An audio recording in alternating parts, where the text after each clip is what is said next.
My reading today is entitled Gate for A4. Gate A4.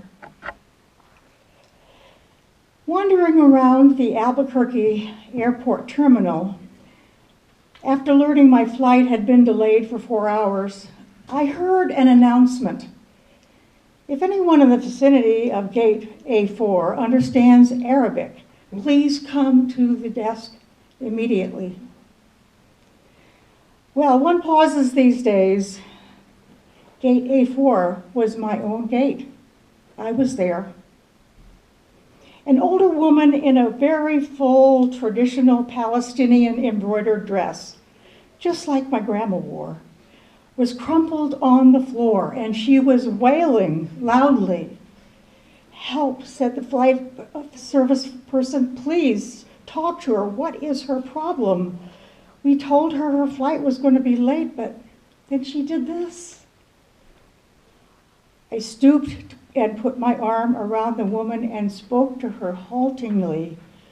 "Shudawa, Shubiruk, Habiti, Stani, Shway, Mi Padlik, Shubi Sewi." The minute she heard the word, she knew. She knew, even though it was poorly said.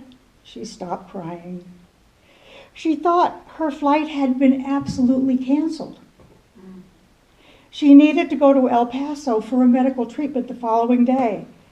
I said, "No, you're fine. We're fine. You'll be there. You'll just be later. Who's picking you up?" "Let's call him." Her son was picking her up. We called him, and I spoke to him in English. I told him, "I will stay with your mother. We will get on the plane together, and I will sit next to her on this Southwestern flight." Then we called her other sons just for the fun of it. And then we called my dad. And he and she spoke together in Arabic. And found out, of course, that they had 10 shared friends. Then I thought, just for the heck of it, why don't I call some of the Palestinian poets that I know and have them talk with her? All this took about 2 hours. She was laughing by then, telling all about her life, patting my knee, answering questions. And then she pulled out a sack of homemade mamul cookies, little round white powdered sugar things filled with dates and nuts. She offered some to all the women at the gate. To my amazement, not a single one declined.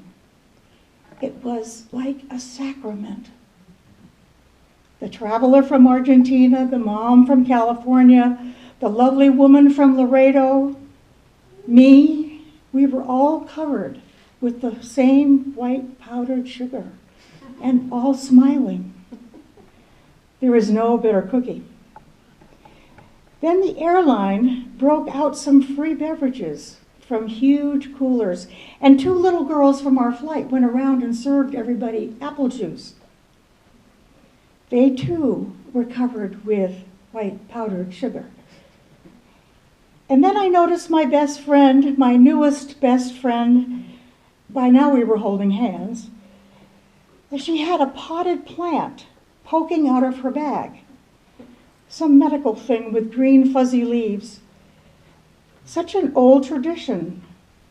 As the saying goes, always carry a plant, always stay rooted to something, somewhere. As I looked around the gate at the late and weary passengers, I thought, this is the world I want to live in, the shared world. Not a single person at the gate, once the crying stopped, seemed to be apprehensive about anybody else. They took the cookies. I wanted to hug every single one of them. This can happen anywhere. Not everything is lost.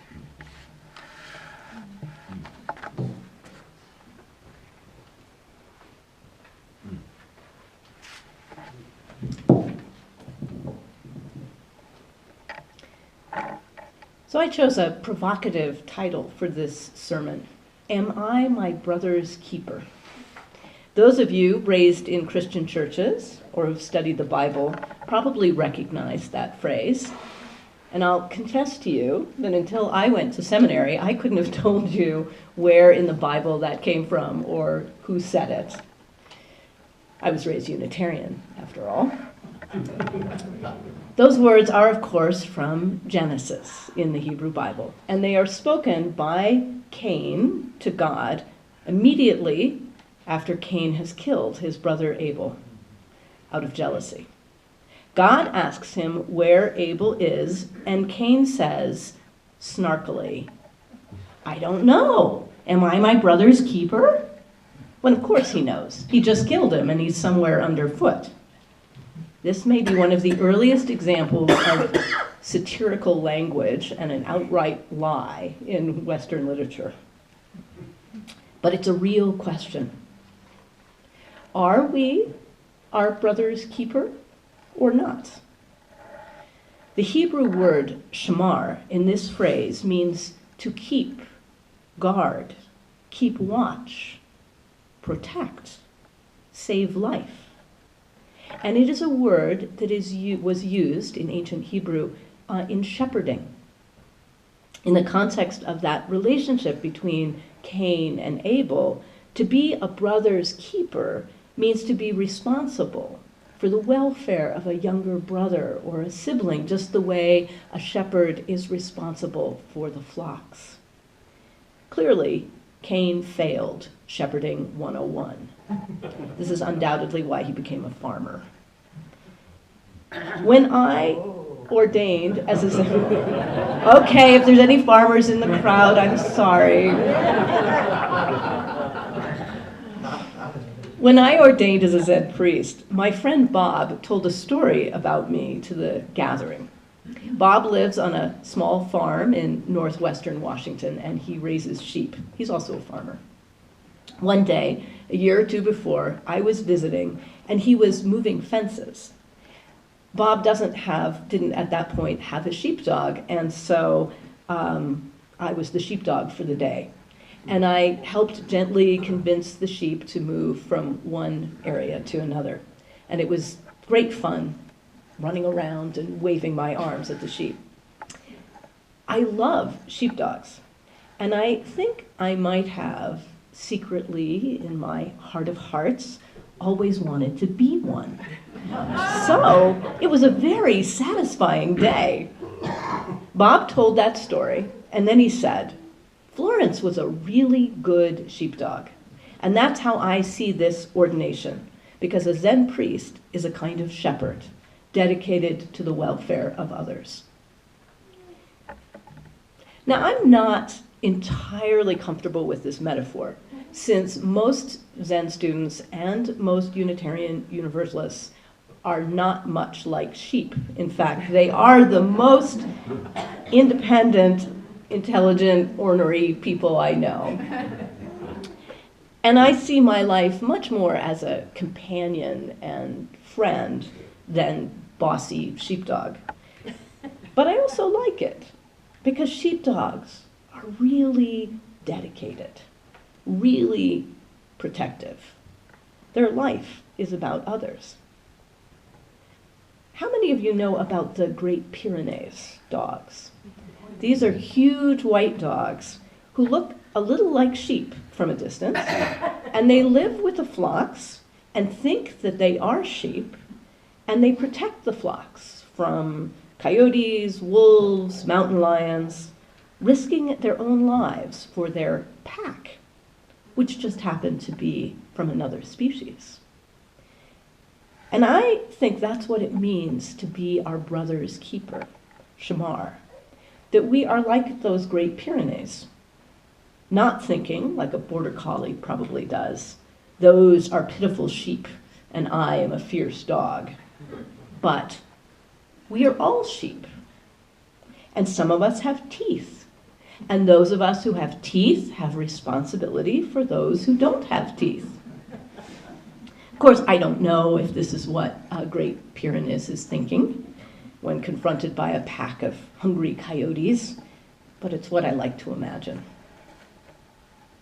These dogs are used successfully all over the West in areas where wolves have been reintroduced as an alternative to killing wolves, and even on islands in Australia to protect penguins. Not that they look much like penguins. I am convinced that caring for one another and protecting one another is a big part, biologically, of being human, and that what it means to become ever more developed as a human is to expand the definition of brother. Just as a Great Pyrenees feels protective towards whatever animals it has been raised with, just as we heard in that wonderful prose poem by Naomi Shihab Nye that Barbara read. Most of us have some feelings of care and protectiveness towards our actual brothers and sisters, hopefully. Some of us widen that circle to include our friends, our extended family, people who look like us, people in our nation. And some of us keep going wider and wider to people very different from us, people with different religion, different languages, people all over the world, non-humans, the whole planet. Some of you might remember the ancient Chinese Buddhist story that I told last fall from my book, The Hidden Lamp, about a monk who asked an old woman living alone in a hut, "Do you have any relatives?" And she replied, "The mountains, rivers, and the whole earth, the plants and the trees are all my relatives." So I've been interested in stories of altruism for a long time and collecting them. And my favorite source of these stories is from a book called Field Notes on the Compassionate Life by Mark Ian Barash. There I learned that the word altruism was coined by a 19th century French sociologist, and it means otherism. And a modern sociologist who has studied altruism, and specifically the people who rescued or protected Jews during the Holocaust, believes that the key to the Holocaust rescuers' activity is their unshakable sentiment that all human beings belong to one family, forming such a central core to their identity that it left them no choice in their behavior towards others. For me, the most fascinating chapter in the book, Field Notes on the Compassionate Life, is the chapter on anonymous kidney donors, people who donate their kidneys not to a relative or a friend, but to a complete stranger. 50,000 Americans in renal failure are waiting for a kidney transplant right now. And several thousands of those people die every year because there is no transplant available. Of course, we only need one kidney, so we can donate one of our kidneys while we're still alive. But doctors are so suspicious of these anonymous donors that you must undergo a battery of psychological testing before you are allowed to donate, and some hospitals refuse anonymous donors. Here is Barash's description of one such donor. Harold Mintz is a big, sweet galoot. He insists on picking me up from the train station. When I slide into the front seat of his car, he gives me a broad smile and punches my arm like I'm the buddy he was out shooting hoops with last weekend. He's a large-boned man with his walrus mustache and thin gold earring. He could be a hip, off-duty fireman, the kind who tell you knock-knock jokes while resuscitating you from smoke inhalation. The 46-year-old is as gregarious as a golden retriever and just as convinced that the world means him well. He knows why I'm here, a field trip to observe in its native habitat the rare Altruistus americanus. "I've got the wrong guy," Harold says as we pull up to his tidy brick Georgian. "Well," I point out, "that was you who gave away your kidney to a total stranger." He shrugs, smiles a little. Harold's is one of those stories that sound to skeptical ears like tabloid fare. Vaguely freakish, possibly pathological, completely unlikely. Here is a man who donated his kidney to someone he didn't know from Adam or Eve. A feat so spiritually swashbuckling that one newspaper dubbed it the ultimate gift of human kindness. But Harold Mintz says he is completely normal, nothing special. This is a guy who called up his 4 best friends before his operation and suggested that they all go in and donate their kidneys. It'll be fun, he told them. We'll wake up in the hospital together and eat strawberry ice cream. He still seems perplexed that each found a plausible-sounding reason to beg off. Barrage goes on to explore what motivates anonymous kidney donors and other Olympians of altruism, and always seems to come down to something very straightforward for these people. The usual divisions between the value of a family member or friend and the value of a stranger just aren't there. And this brings me back to the first principle of Unitarian Universalism, the inherent worth and dignity of every person. The people who risked the safety of their own family to hide Jews in Europe, like our own Tilly's father, the people who run toward disaster areas to help people they've never met, the people who give up a kidney so a stranger can live, they are manifesting with their own bodies and lives their respect, their love for the inherent worth and dignity of every person, and their bone-deep understanding that every person, without exception, is our kin.